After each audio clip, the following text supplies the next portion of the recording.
All right, welcome back to our interview with Clemson Hall of Fame baseball coach Jack Leggett. I really want to thank Jack for spending time with us today. Jack, in this segment, we're going to talk a little bit about the landscape in college baseball. You saw it change before you left. You tried to get some things done to help with that situation. For the fans that don't understand, can you tell us kind of when things changed and what changed there? Obviously, it impacted you. Your final 5 years there, it was tougher to recruit against the Vanderbilts and some of these other teams that could do things that we couldn't do at Clemson.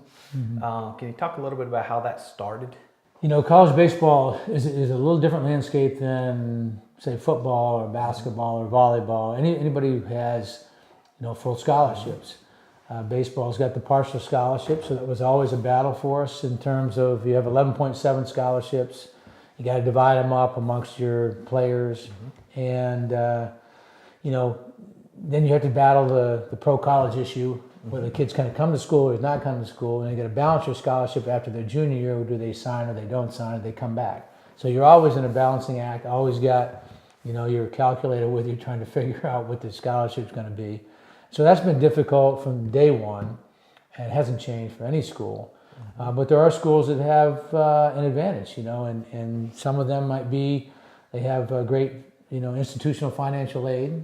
There might be private schools so that they can really go into financial aid and make their scholarship go greater. There's schools in the country that have neighboring states. If you touch that state, you can go to that in-state to that school for in-state tuition, which is a half scholarship to begin with or close to it. So your scholarship goes twice as far. There's some that have the academic comment market, which Clemson has had for the last 4 years. We didn't have that. Now, that was one of the things you fought for that you didn't. We fought for. Really never had a chance to reap the benefits of that as well, which is tough. So they've been able to have that for the last 4 years. I understand it's going away, I guess, but a lot of schools have those types of things, and so that they can make that 11.7 go further. And South Carolina's had it for a while, and it was tough for us to compete during that time, and that they had the academic common market and grabbed the kids from Virginia, Jackie Bradley's, the guys like that, and at the same time, we had 11.7 and didn't have much financial aid. Our kids were 11.7 all the time, so we were dealing in some cases against schools that had more scholarship or was able to make their scholarship go further. So that's one of the underlying problems, I think, in all of college baseball, is to make it have that parity that way. I don't think I'll ever vote to get it changed because there's too many coaches that are and programs that are reaping the benefits of having these extra things. And so that's made it a little bit difficult. And but I think certainly the one thing Clemson always had going for us was the fact that we had tradition. And when you have tradition, you can trump some of the other things that you might not have financially. And so we were able to still recruit kids out of these, we would get them for 30 or 40% when somebody else was offering 60, 70%. And so we were able, and because of the experience of our coaching staff, the facilities we had, the tradition and so forth, and the chance to go to Omaha, go to the World Series, go to, Super Regional and so forth. So we, in our track record that we had of guys going off into professional baseball and being successful, so we were able to overcome some of those things. The parents who dropped their kids off at school at Clemson, when we were there, were excited that we were coaching their kids. They were excited to have the experience of our coaching staff and the tradition of our program and the setting of the school and all those types of things. So we had a lot of good things going for us. And but you certainly can compete here. There's no question about it.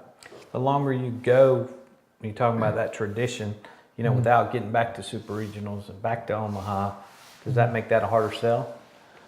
It does, because, in 2002, I still had kids coming to camp wearing a flat-billed hat, looking like Khalil Green, and talking about Khalil Green until 2012, 10 years later. So the exposure you do get in Omaha or in super regionals or the further you go in the tournament, with TV and all those types of things, you get some free advertising because of that. And so I think there's certainly a need to get back there at some point and reestablish it. But And I think that's something we were certainly capable of doing. All right, we talked a little bit about the challenges.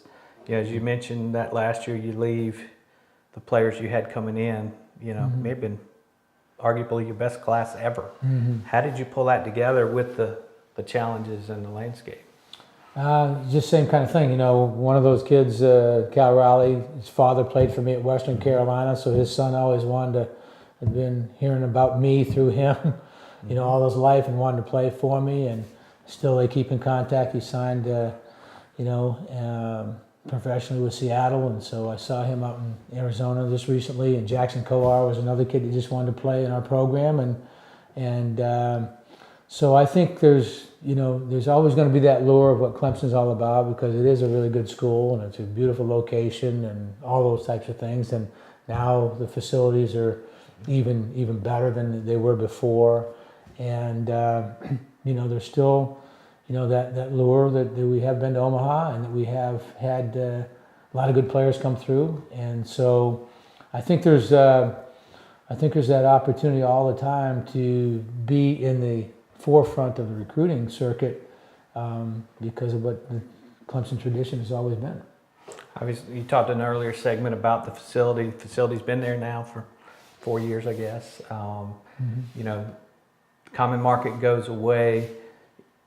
If you were coaching today at Clemson, what would you be trying to do to work through those parameters other than the tradition to try to get the teams to be able to get the players against the Vanderbilts and the Dukes and the other guys that are offering the endowments now? Well, you just got to really work hard. You got to really work hard. You got to get kids onto campus. You got to get kids, believing in your program and how you go about your business, and getting parents to believe in your program and what their kids are going to learn while they're here, and understand that even though it might cost more to go to school here than somewhere else in the state, in Georgia, wherever it might be, that this is going to be a better experience for them. And that's something we always worked at and we did a really good job with. And, I think could have continued to do that, because we had a good tradition of getting the best kids out of Georgia, the best kids out of certain states. And so I think you just got to overcome it with how you run your program,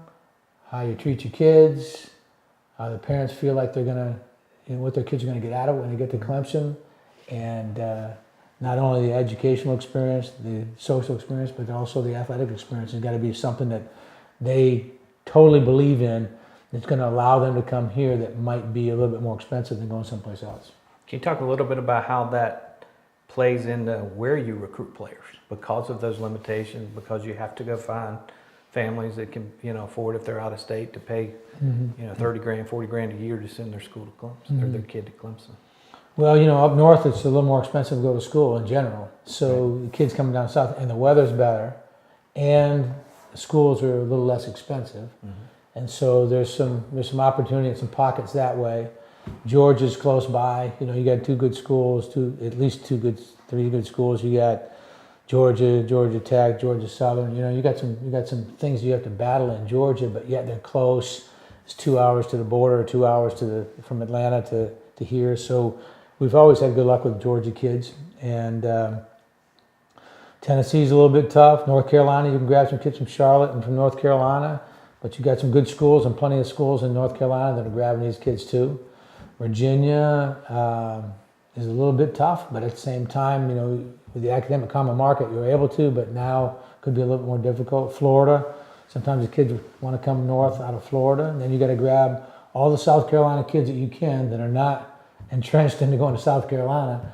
So you've got, they're either one way or the other in this state. Right. And so you got to get all the kids you feel that can help your program win from the state of South Carolina. And that's something we've always done, and what they're trying to do now, I'm sure. And so you see some kids on the team from the state. And it's a good baseball state in general. Even though it's small and the population's not great, there seems to be some good baseball players come out of here. Last question for this segment. Back of the hat still says Omaha. We're talking about the challenges here. Do the fans need to change their expectation, or should the expectation still be for the fans and the administration that Clemson should be going to super regionals and going to Omaha every certain number of years? Well, that was what I was told is that expectation is to get to Omaha and try to fight for a national championship and make some noise out there and super regionals and so forth. And so I assume that that's always going to be the expectation at Clemson, and it was the expectation when we were there.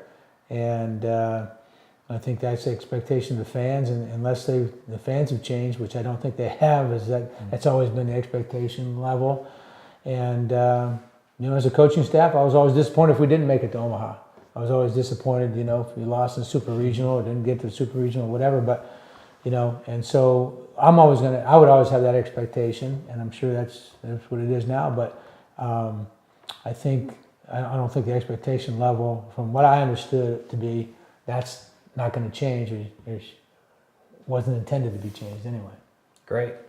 Well, we want to thank former Clemson head coach, Hall of Fame coach Jack Leggett for joining us here for a series in our new studio. We're going to be back with one more segment, and stay tuned to Clemson Insider.